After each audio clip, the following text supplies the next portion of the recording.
하나님 감사합니다. 완전한 축복, 부활을 우리에게 주셨습니다. 이 축복이 회복되어지고 누려지는 예배가 되게 하여 주시옵소서. 예수 그리스도 이름으로 기도합니다. 아멘.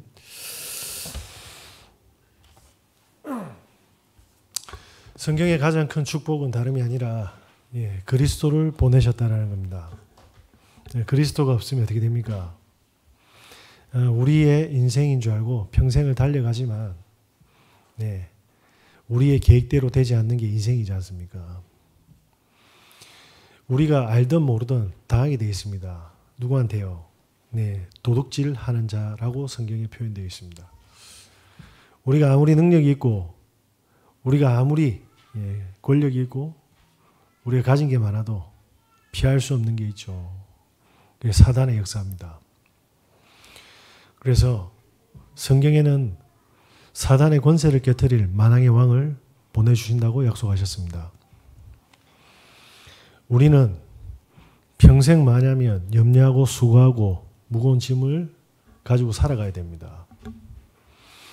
왜냐하면 하나님을 떠났기 때문입니다. 그래서 뿌리가 뽑힌 채 그 뽑힌 뿌리 속에서 기초가 없는, 쉽게 말하면 모래사장 위에 우리는 건물을 세워야 되는 수고를 해야 되는 겁니다. 그래서 그분께서 십자가에 모든 피를 쏟으셨습니다. 우리의 모든 죄 문제를 해결하셨습니다. 늘 살아가지만 행복이 무엇인지는 모르겠고 한숨만 나오고 지옥 같았던 그 인생을 완벽하게 천국의 보좌의 축복의 응답으로 바꿔주셨습니다. 그 그리스도를 보내신다라는 약속을 하신 거죠. 그런데 이 다음으로 중요한 게 있습니다. 이 그리스도가 부활하셨다라는 겁니다. 그 부활하신 성령, 다시 말하면 삼위일체의 하나님, 천지를 창조하셨던 그 성부 하나님께서요, 그리스도로 우리를 구원하시고 십자가에 죽으셔서 성령으로 부활하셨습니다. 그 창조주의 영이 우리와 함께 한다는 겁니다. 이걸 회복하는 게 성경의 가장 큰 축복일 줄 믿습니다. 예전에 제가 중등부를 맡을 때인데요. 여름 성경학교가 있었습니다. 그래서 애들에게 현장 전도 캠프를 하고 2인 1조로 현장에 보냈죠. 그때 현장을 어떻게 짰냐면 무속총과 우상들이 있는 현장으로 애들을 보냈습니다. 그런데 중학교 1, 2학년짜리 되는 이제 여자애가 옷을 홀딱 젖고 온 겁니다. 와가지고 전도사님 제가 오늘 너무 행복합니다. 그래서 물을 덮으시고 와가지고 행복하다고 하니까 그래 무슨 일인데 그러니까 무당이 저한테 구중물을 때려 부었습니다 라고 하더라고요. 근데 왜 좋은데? 무당이 내일 굿하는데 제가 예수쟁이라서 빨리 비켜줘 달라고 하는데 제가 안 비켰습니다. 그러니까 무당이 열받아가지고 물을 뿌렸다고 그렇게 이야기를 했습니다. 그 무당이 그렇게 이야기했다 하더라고요. 네 이마에 맞박에 십자가 안 보이냐고. 예수쟁이가 있어서 우리 신이 못 오니까 빨리 좀 가라 라고 했는데 이 친구가 능글맞게 모른 척하고 그게 있었던 거죠. 무당을 통해서 본인이 성령이 함께함을 확인하고 난 다음에요. 와서 저한테 너무 기쁘다고.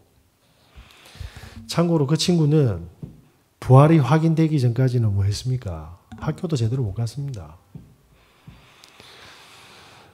장판을 씹어 먹었다고 하더라고요. 왜냐하면 귀신이 씹어 먹으랬대요. 아니면 부모님 죽인다고. 그러니까 늘 병원에서 살아야 되는 애였습니다.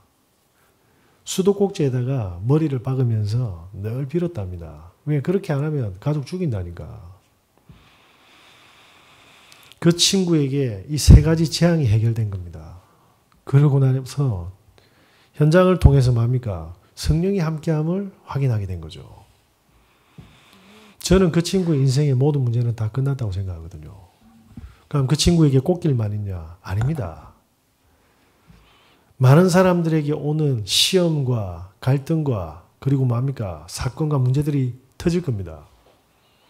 그런데 다르다라는 거예요. 무슨 말입니까? 저와 여러분께서 부활의 이전에 그 상태에 머물시면 안 된다라는 겁니다. 예수님께서 요한복음 2장 13절에서 22절에 뭡니까? 하나님을 우상처럼 섬기는 이 뭡니까? 성전을 청소하셨잖아요. 이 말이 무슨 말입니까? 하나님이 가장 싫어하는 종교의 틀을 사단이 만들어 놓은 겁니다. 그러니까 뭡니까? 예수님께서 성전을 청소하니까 당하는 바리새인들 입장과 그 종교인들의 입장은 어떻겠습니까? 화가 나겠죠. 그리고 당황스러울 겁니다. 무슨 이야기입니까? 저와 여러분이 부활을 체험하지 못하면요, 사건이 안 멈춘다는 겁니다. 문제가 안 끊어집니다. 네. 그래서 예수님 물었지 않습니까? 사람들에게 인자를 누구로 하더냐? 마태복음 16장 13절에 질문을 했습니다. 그러니까 하는 이야기가 더러는 세례 요한, 더러는 엘리야, 더러는 예레미야나 선지자 중에 하나이다 하더라. 전부 다 이 상태인 겁니다. 그러니까 뭡니까? 문제와 사건이 안 끊어지는 겁니다. 사단이 완벽하게 뭡니까? 부활만 못 누리도록 종교화시켜서 영혼의 세팅을 한 겁니다. 저와 여러분이 오늘 부활이 회복되어지고 이 틀이 무너지는 주일 되시길 예수 그리스도 이름으로 기도드립니다. 그래서 요한복음 5장 9절에 18절에 보니까 왕의 신하를 고치지 않습니까? 그리고 베데스다에서 뭡니까? 안전뱅이 일으킵니다. 무슨 이야기입니까? 안식일이었습니다. 모든 사람들이 뭡니까? 하나님보다 더 무서운 안식일이 기준이 된 겁니다. 오늘 부활을 저와 여러분이 확인하지 못하면요, 종교인으로 교리에 갇혀서 살아가야 되는 운명이 된다라는 겁니다. 반드시 저와 여러분들이 부활을 체험하고 확인해야 될 이유일 줄 믿습니다. 요한복음 6장에 보니까요, 60절에서 71절이 뭡니까? 오병이어잖아요. 수많은 사람들이 예수님을 쫓아와서 예수님이 그리스도인지 관심도 없고 예수님이 진짜 우리에게 주려고 하는 거 그 관심이 없어요. 영혼 속에 뭐만 있습니까? 떡과 고기입니다. 뭘 보여주셨습니까? 하나님의 모든 백성에게 사단이 모든 것을 육신으로 바꿔놓은 상태. 성경이 거짓말 같습니까? 성경은 완벽합니다. 그 고기와 떡을 먹으려고요, 5,000명이 모였다니까요. 기가 막히지 않습니까? 그런데 예수님이 주려고 하는 데에는 관심이 없어요. 오늘 뭐라고 이야기하십니까? 나는 부활이고 생명이다. 예수님께서는 그리스도를 주셔가지고요, 영원한 생명을 주시려고 하는데 사람들은 뭡니까? 떡하고 고기에만 갇혀 있어요. 저와 여러분이 종교의 틀에 갇히게 되면 뭡니까? 영적인 생명과 부활의 능력은 필요 없고 돈 없으니까 죽겠다. 막. 맨날 할렐루야 하고 재미도 없고. 그죠? 세상이 얼마나 재밌는데 이래야 된다니까요. 그 가다가 어떻게 됩니까? 사단이 만들어 놓은 그 재앙에 걸려드는 순간 끝나는 겁니다. 이번 주에 여 밑에 사거리에서 정관중학교 3학년짜리가 버스 타이어에 끼어 죽었지 않습니까? 그 뉴스 보시면 애가 자전거가 타이어 밖에 끌려가는 모습 보고 그 현장에 있었던 사람들이 전부 다 까무라치고 등을 돌립니다. 사단이 지금 뭐 하고 있습니까? 죽일 사람들을 계속 뭐 합니까? 사위가 왔어요, 시골에. 장모님이 아유 사위 사랑한다 이래가지고 닭장에 들어갑니다. 어떤 닭을 잡습니까? 손에 잡히는 거는 죽는 거예요. 그거는 사위 뱃속에 들어가겠죠. 이 지역에 막이 손에 잡힌 거는 어떻게 죽어도 죽는 거 아니에요. 그래서 행복을 주는 교회가 전도팀을 구성하지 않으면 하나님하고 아무런 상관이 없는 겁니다. 어느 정도 마귀가 이 지역의 교회를 종교화시킨 줄 아십니까? 제가 사실은 욕하는 것 같아서 이야기를 안 합니다. 뮤지션이 5명만 모이고 10명만 모이면 어떻게 되는 줄 아십니까? 이 거리 나가서 찬양 한번 해보세요. 전공자들이. 매주 수요일이든 토요일이든 저 장미공원 가가지고 해보라니까요. 모든 교회가 창세기 3장에 다 빠졌습니다. 우리 교회. 우리 성도. 여기 50개가 넘는 교회가요. 전부 다 마냥 주일 다 지킵니다. 그 부모님은 지금부터 어떤 상태겠습니까? 지옥으로 다 덮인 거예요. 죽는 날까지 그 애를 그리움과 슬픔과 고통 속에서 못 벗어납니다. 여러분의 자녀가 만약에 죽었다 생각해 보세요. 그것도 대형버스 타이어에 들어가서. 중학교 3학년이면 엊그저께 이사하다 죽으면 그나마 그죠. 그런데 지금까지 정관에서 쭉 살았으면 모든 현장에 그 애와 추억이 녹아나 있잖아요. 그 추억이 아닙니다. 살리는 것은 영이니 육은 무익하다. 애하고 많은 캠핑장도 갔을 거고, 모르죠. 저는 리조트도 갔을 거고, 놀이동산도 가고 많이 했을 겁니다. 좋은 거 사주고 싶었을 거고. 그 모든 것이 수포로 다 들어가고 이제는 영원한 지옥으로 바뀌어 버렸습니다. 여기에 교회 다니는 의료인들이 뭉치면 어떻게 되겠습니까? 여기에 교회 다니는 선생님들이 뭉치면 어떻게 되겠냐고요. 한번 우리 생각은 해볼 수 있잖아요. 그러니까 저 마리아 성기는 저 가톨릭한테 못 이기는 겁니다. 저와 여러분만이라도 진짜 하나님이 원하시는 마음이니까 그 부활의 축복을 회복해야 될 줄 믿습니다. 제가 그냥 하는 이야기 아닙니다. 여기 학원에서 강사 생활하고 여기서 상가를 운영하고 사업을 하시는 분들이 모여서 전도 포럼을 할 때 어떤 일이 벌어지겠습니까? 저는 다른 이야기입니다. 세계복음화 그래 멀지 않은데 사단이 종교로 나 중심으로 내 교회 중심으로 다 만든 거예요. 피해는 누가 봅니까? 현장에 불신자들이 다 당하는 거예요. 그것만 당하면 다행이겠죠. 교회 다니는데 부활이 없는 사람은 어떻게 됩니까? 이렇게 살아가야 되는 겁니다. 마태복음 11장 28절에 뭐라고 이야기합니까? 수고하고 무거운 짐진 자들아 다 내게로 오라. 죄송한데 죽을 때까지 수고해야 됩니다. 그런데 제자들이 뭐라고 이야기합니까? 마태복음 18장 1절에 4절에 주님, 우리 중에 누가 가장 큰 자입니까? 제자라고 따라다니는데 내가 제일 커야 돼. 내가 제일 인정받아야 돼. 내가 제일 예수님 마음에 들어야 되고 하나님 마음에 들어야 돼. 뭡니까? 오로지 창세기 3장, 6장, 11장으로 완전히 세팅된 상태. 저와 여러분이 부활을 회복하지 못하면요. 신앙생활 이렇게 해야 됩니다. 네. 그러면서 뭡니까? 베드로가 이렇게 얘기하거든요. 예수님이 보기에는 완벽하게 뭐죠? 세팅되어 있잖아요. 종교로. 그리고 창세기 3장 12가지 저주의 망대로. 그런데 예수님이 이제 네가 새벽에 닭 울 때 내 3번 부인할 거다 이러니까 주님 그런 이야기 하지 마십시오. 저는 절대로 그러지 않습니다. 라고 했죠. 근데 어떻게 했습니까?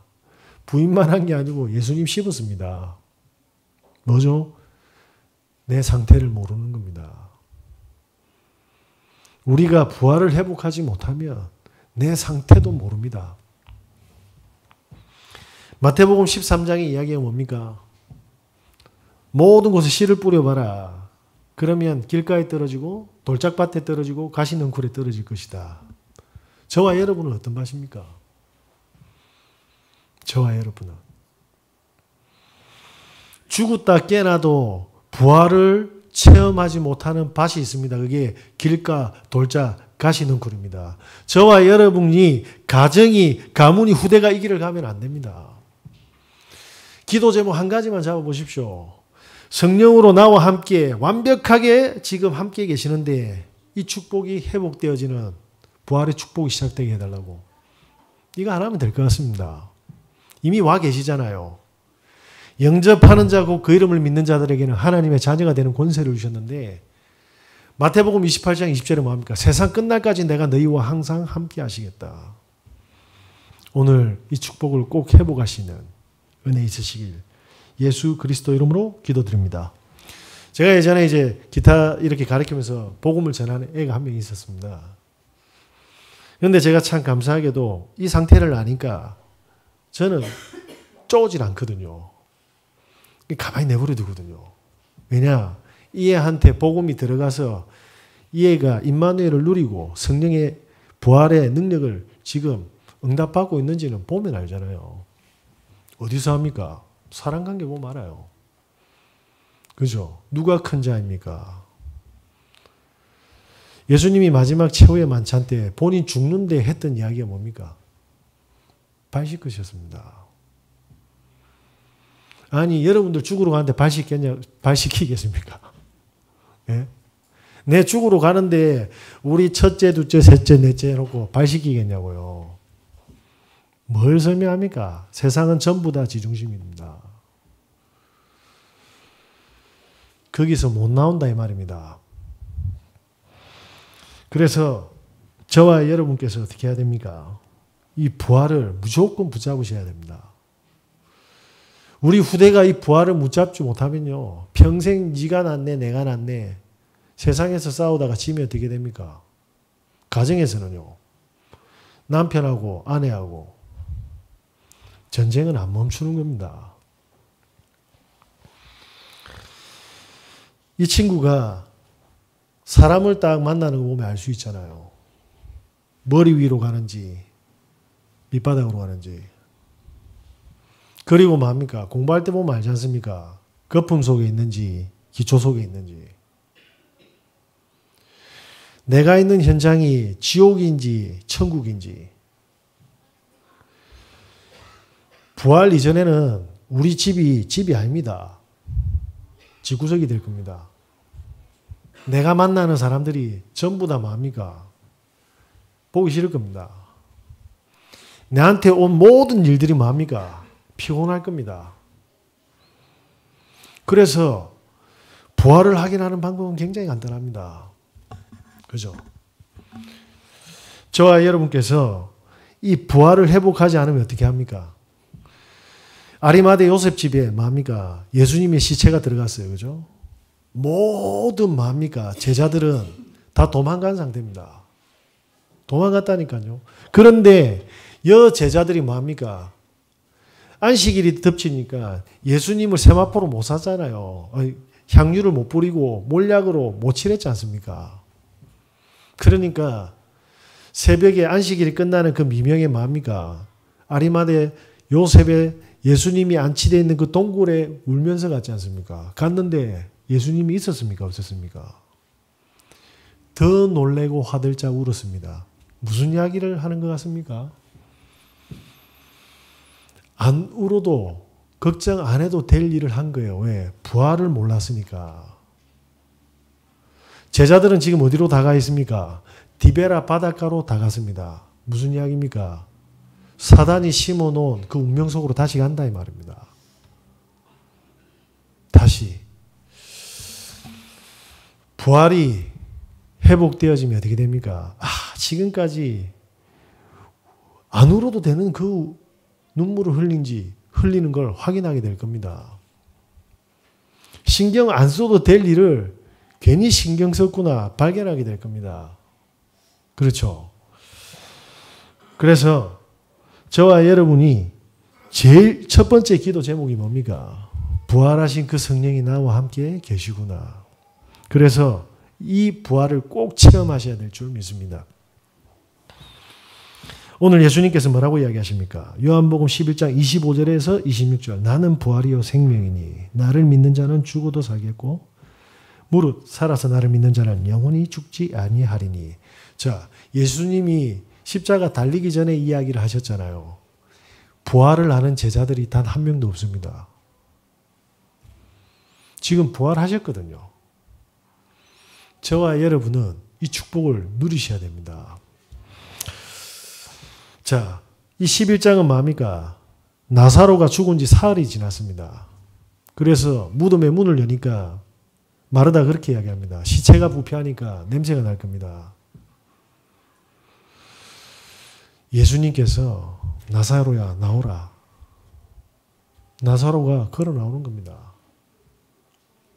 자, 죽었던 나사로가 살아났습니다. 본인 인생의 모든 문제 다 끝났잖아요. 나사로와 마르다와 마리아가 이걸 확인했죠. 뭘 확인했습니까? 예수님께서 그리스도라는 사실을요. 이 사람들이 눈으로 봤다 이 말입니다. 사흘간 시체로 완전히 죽었던 그 썩은 시체가 일어나 버렸다니까요. 저와 여러분을 이렇게 부르셨습니다. 내 문제 안 끝났는데.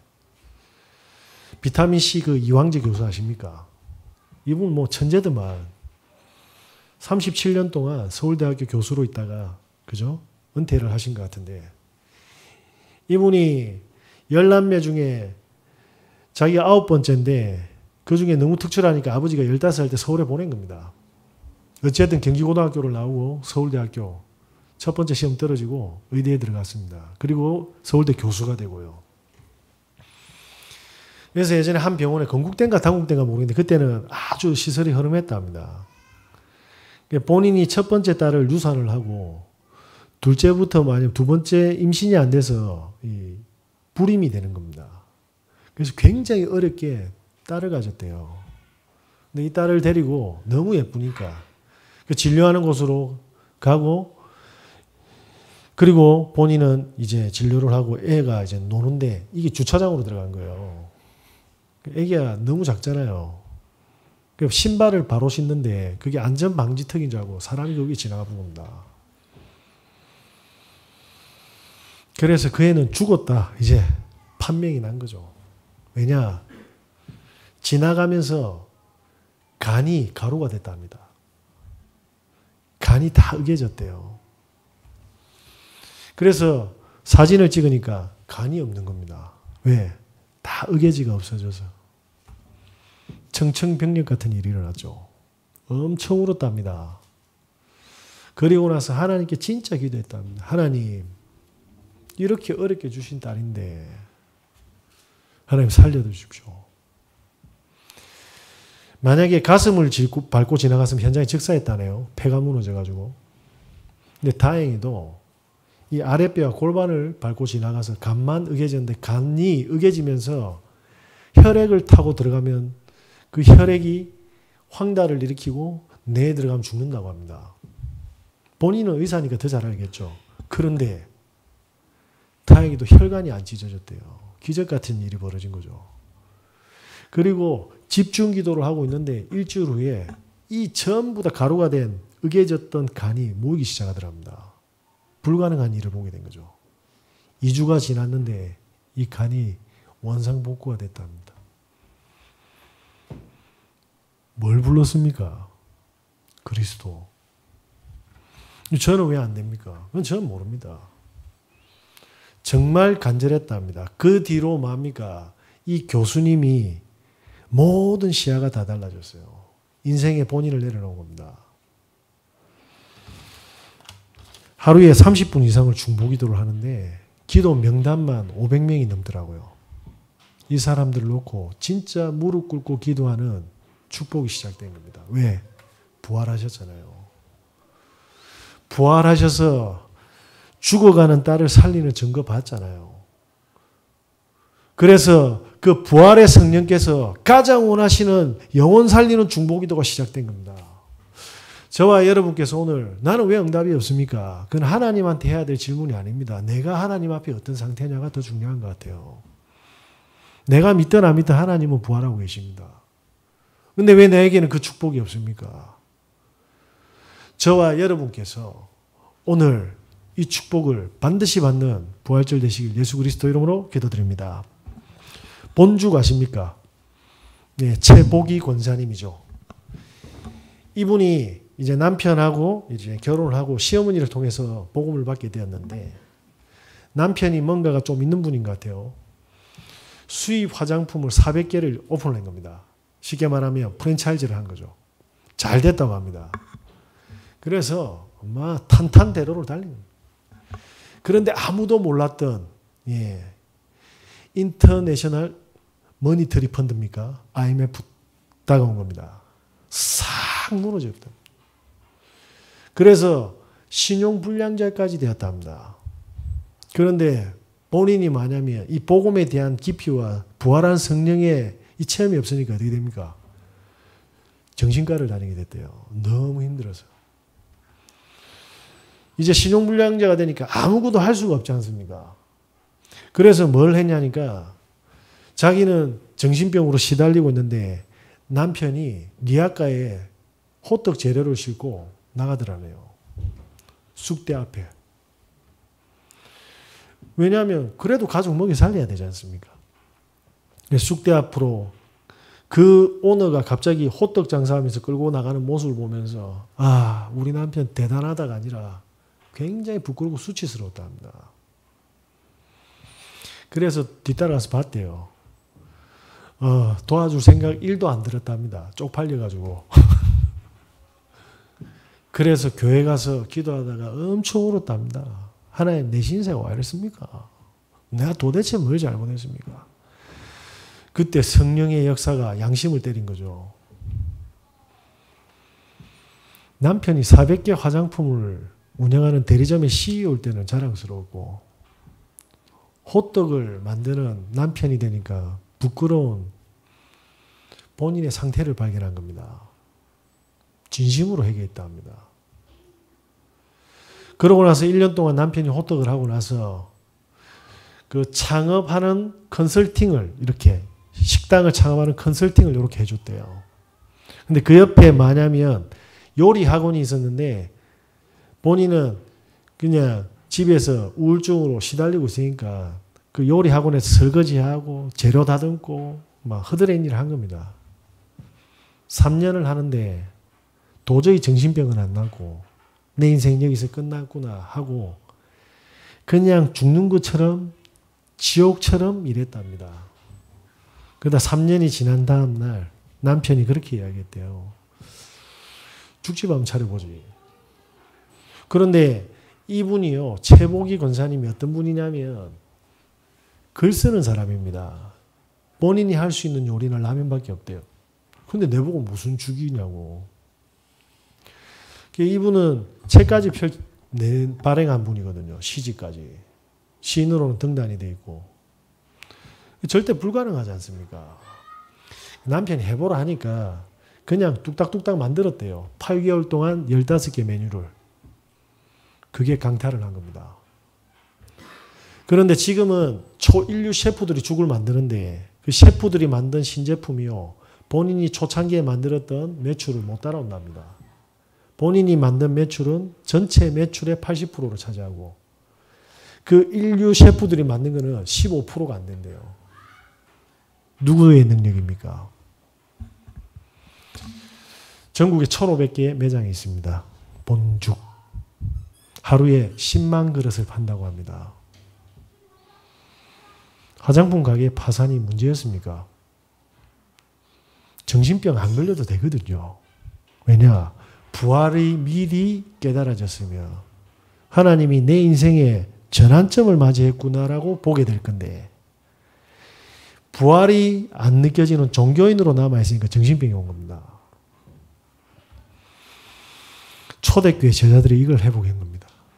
괜찮습니다. 출신이 갈릴리래도. 괜찮아요. 나이가 많아도. 야, 씨, 네가 젊으니까 이런 소리 하지. 아니요. 저는 죽을 때까지 부활 가져갈 겁니다. 저는 여기 계신 인생의 선배님보다 뭐 오래 안 살 수도 있습니다. 하나님 부르면 가야죠. 하나님 부르는 날까지 지금 그 창조주 천국의 주인인 성령이 나와 함께 하신다라는 겁니다. 이 축복에 집중하는 부활절 되시길 예수 그리스도 이름으로 기도드립니다. 자, 이래서 뭐냐면 우리가 가져가야 될 건 뭡니까? 이 부활이 완벽하고 그게 진리고 그게 생명이고 나와 함께 축복이지 않습니까? 이걸 누리는 겁니다. 성령 충만. 이번 주 수요 예배 때 말씀드렸잖아요. 이철규 만화가 맨날 야동 웹툰 그리다가 폐가 다 썩어가지고요. 병원에서 이제 죽는다 했는데 수술 전에 어떻게 됐습니까? 4시간 만에 하나님 살려주시면 제가 하나님 앞에서 제 인생을 다 드리겠습니다 하니까 4시간 만에 뭡니까? 그 폐가 싹 다 치유가 되어버렸어요.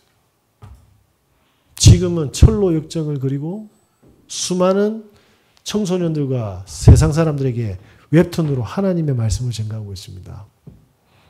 저와 여러분이 지금 함께 하시는 부활의 축복 꼭 회복하시는 은혜 있으시길 다시 한번 기도드리겠습니다. 자, 저와 여러분의 시간표는 어느 시간표입니까? 부활 이전입니까? 아니면 부활 이후입니까? 부활 이전이면요, 조금 많이 힘드실 겁니다. 왜냐? 보는 것보다 다 문제가 되잖아요. 걱정이 되고. 교회 와도 뭡니까? 예배가 제일 재미없어. 맞지 않습니까? 늘 똑같은 소리 같고 내 문제는 해결 안 되는 것 같고 마지못해 오고. 그런데 부활이 있는 사람들 어떻게 합니까? 인생에 제일 맛있는 게 예배입니다. 왜냐? 한 주간 동안에 하나님께서 성취되는 언약의 말씀을 모자란 주의 종을 통해 선포하잖아요. 왜 제가 무식한 줄 아십니까? 하나님이 그렇게 계획하셨어요. 제가 말씀을 주는 게 아니고 하나님이 심부름한다는 걸 증명하기 위해서. 지난주에 영생을 얻는 말씀으로 주셨습니다. 요한복음 20장 30절에 31절. 그래서 이 언약을 딱 붙들고 하나님 한 주간 동안 그러면 저를 통해서 생명을 주실 거라고 약속하셨는데 어딥니까? 그 우리 김여함 성도님 여러분들께서 기도해 주셔서 행복한 장례식장이 되었습니다. 위로 예배, 입간 예배, 발인 예배.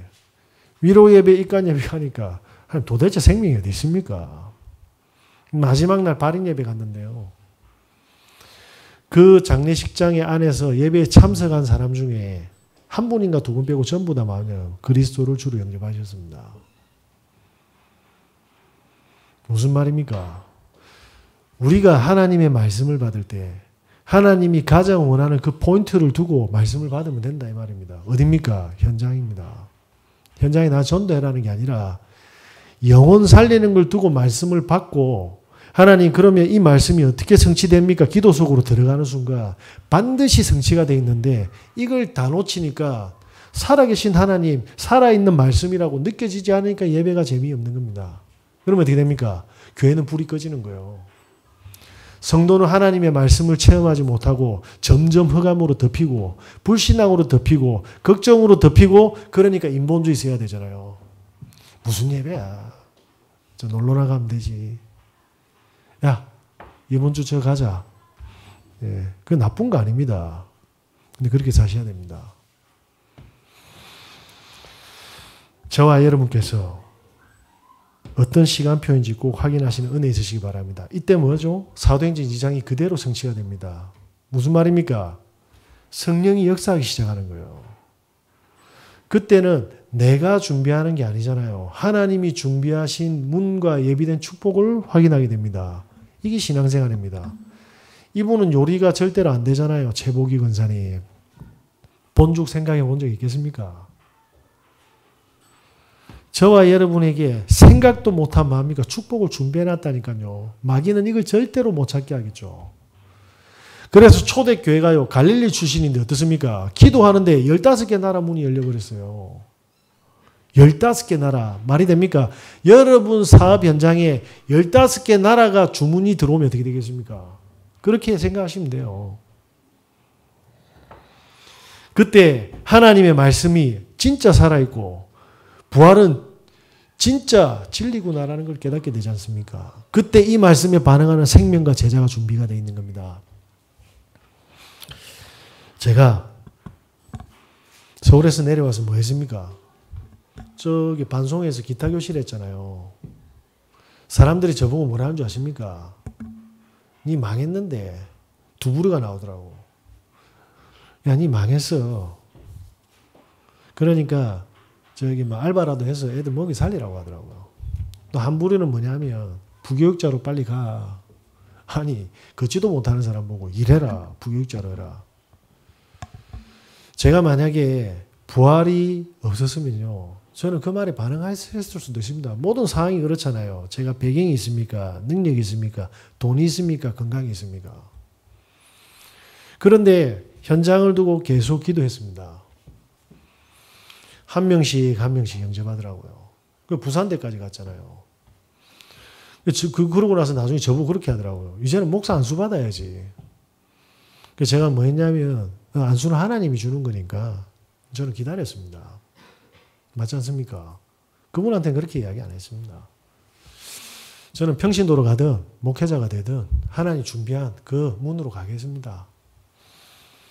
그리고 나서 뭡니까? 사람들이 한 명 모이더만 제가 신학교를 졸업하고 제 동기들은 다 목사님이 되셨어요. 저만 안 됐습니다. 그런데 한 가지를 했어요. 현장에 계속 복음을 전했습니다. 하나님이 가장 기뻐하는 일 하면 되는 거 아닙니까? 그때 성령이 강권적으로 역사하니까. 그래서 저보고 목회자 고시 안 치르고 가냐 하길래 통장을 보니까 돈이 없더라고요. 저는 인본주의 안 쓰거든요. 카드도 이제 다 썼고. 그래서 시간표가 아닌 것 같아서 제가 안 하려고 합니다. 요번에는 아닌 것 같습니다라고 이야기 드렸죠. 그러더만 2주 후에 연락이 왔습니다. 코로나로 이번에는 연장이 되었습니다. 근데 카드가 뿅 하고 충전이 됐어요. 카드 결제하고 시험 치고 붙었습니다. 부산노에서 저 안 받아줬습니다. 지금에서야 제가 말씀드리는데 저 안 받아줬어요. 저보는 목사님들이 뭐라는 줄 아십니까? 부산노의 목사님들이 야, 저 끝으로 가. 끝으로. 예. 그분을 비하하는 게 아닙니다. 거기서 또 하나님 엄청 들은 겁니다. 그분이 그 끝이 어디냐면 정관이었거든요. 왜냐? 부산대학교에 있으면 안 된다는 거죠. 끝으로 가, 끝으로. 그러면서 어떤 분은 뭐냐면 명지로 가, 명지. 그분들 지금 안 계십니다. 다 날아갔습니다. 무슨 이야기입니까? 하나님이 부산 노예로 밀어넣고 목사 되게 해서 행복을 주는 교회로 이렇게 세팅을 하신 겁니다. 사도행전 2장의 축복. 저는 한 번도 계산을 한 적이 없습니다. 저와 여러분이 하나님이 함께 하시기 때문에 그 시간표 속으로 들어가는 겁니다. 이 축복을 절대 놓치지 마시고 회복하시는 은혜 있으시길 바랍니다. 결론입니다. 그러면 우리는 어떻게 기도해야 됩니까? 하나님이 우리보다 모자랍니까? 하나님이 우리보다 부족하십니까? 그 하나님을 믿는 믿음이 회복되어야 될 줄 믿습니다. 그래서 하나님이 지금 나와 함께 하셔서 이루시는 그 일을 놓고 기다리는 겁니다. 네. 그래서 오늘을 최고로 뭡니까? 행복한 시간으로 도전하는 겁니다. 오늘 운동도 하시고, 오늘 맛있는 것도 드시고, 오늘 행복한 독서도 하시고, 사람들과도 행복한 대화도 하시고, 그렇게 하는 겁니다. 그렇게 되면 어떻게 됩니까? 그 속에서 하나님이 우리에게 성령으로 역사하시면서 예배를 통해서 주시는 말씀이 있잖아요. 그 말씀 중심으로 들어가는 겁니다. 아, 이제는 내 방향이 아닌 하나님의 방향인 말씀 중심의 방향. 네. 그래서 어떻게 합니까? 내가 지금까지 진짜 하나님 양심에 손을 얹고 진짜 내가 전도에 대해서 고민해 본 적이 있는가? 네. 말이 길어지는데 예수님이 처음에 제자들 불렀을 때 상태가 어떻겠습니까? 완전 오합지졸 아니겠습니까? 그런데 어부였던 베드로를 마귀는 어부로 계속 준비시켰겠죠. 그런데 그리스도는 어떻게 합니까? 사도로 준비했습니다. 다시 말씀드리겠습니다. 전도자로. 여러분이 어부처럼 살아야 됩니까? 어부 되라는 이야기가 아니잖아요. 먹고 살기 위해 살아가는 인생입니까? 저와 여러분을 전도자로 준비했다니까요. 저와 여러분의 업이, 가정이 현장 교회입니다. 이걸 다 빼들어간 겁니다. 이 말 하면 안 되는데. 할까요? 이래야 궁금할 것 같아요. 핵심 갔는데 어떤 집사님이 제 옆에 이렇게 왔다 갔다 했대요. 제가 잘 몰라요. 집사람도 잘 몰랐대. 집사람한테 혹시 행주교 맞냐고. 아, 맞다고. 그분이 소정의 10만 원을 딱 주고 갑니다. 내가 와 밥값이다. 할렐루야. 알고 봤더니 그분한테 감사 인사로 전화를 드렸는데 그분이 가장 어려울 때 요거 설명해 줬거든요. 요거. 그분에게 지금 와 있는 모든 문제 속에 하나의 계획이 숨어 있는 걸. 그게 너무 감사해서 항상 기도하고 있었답니다. 제 인생이 이렇게 바뀌었어요. 제가 고기 잡아야 될 사람이 고기도 못 잡지 나는 낚시도 못 하니까. 그런데 어떻게 됐죠? 다른 사람의 인생에 해답을 주는 도전을 하는 사람으로 바뀌었습니다. 집사람 보면 10만 원 주지 마시기 바랍니다. 저와 여러분은 그런 사람들입니다. 이 축복을 꼭 회복하시는 부활절 되시고 부활절 인생 되시길 예수 그리스도 이름으로 기도드립니다. 기도하겠습니다. 하나님 감사합니다. 하나님께서 완벽하게 성령으로 저희들과 함께 하십니다. 모든 염려, 불신앙, 인본주의 무너지는 오늘 되게 하사 성령의 인도, 부활의 축복이 시작되는 인생 되게 하여 주시옵소서. 예수 그리스도 이름으로 기도드립니다.